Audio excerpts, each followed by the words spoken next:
First of all, let me be clear that when I talk about the right to use drugs, I am referring to adults. I am not referring to children.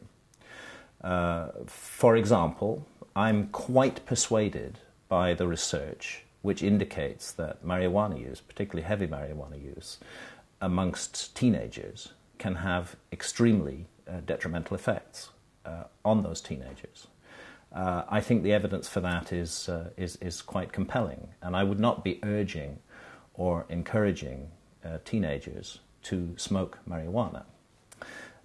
Unfortunately, in the society we live in at the moment, where nobody believes any of the information that's given about drugs, certainly amongst teenagers, they do not believe the information. It seemed to be tainted.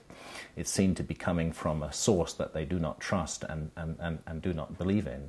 I'm not surprised that despite the dangers to their health, huge numbers of teenagers are continuing to smoke marijuana.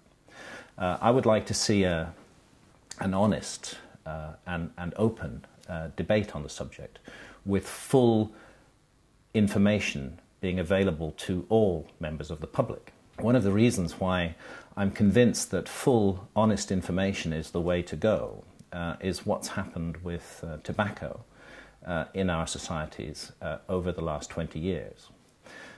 In precisely the period that we've seen a dramatic escalation in the use of almost all illegal drugs, we've seen a dramatic decline in the use of the highly addictive legal drug called tobacco. And that decline in tobacco use has not come because people have been sent to prison for using tobacco. It's not come because their homes have been broken into by agents of the state for using tobacco.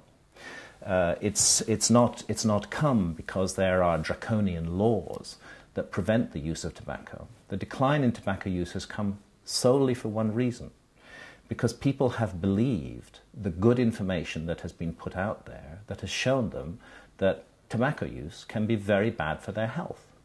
And they've made choices not to use tobacco. I believe the same kind of level of information should be made available on drugs. As long as those who take drugs are set in opposition against the state, feel themselves in danger of attack and harassment by the state, see the state effectively as their enemy, they are not going to believe what the state has to tell them. If it is true that certain drugs are genuinely very harmful to our health, as we know is the case with tobacco, then it seems obvious to me that we need to remove this whole subject from the issue of criminal sanctions, and we have to throw it out open to public common sense. We have to give people information they can trust, and they will act on that information.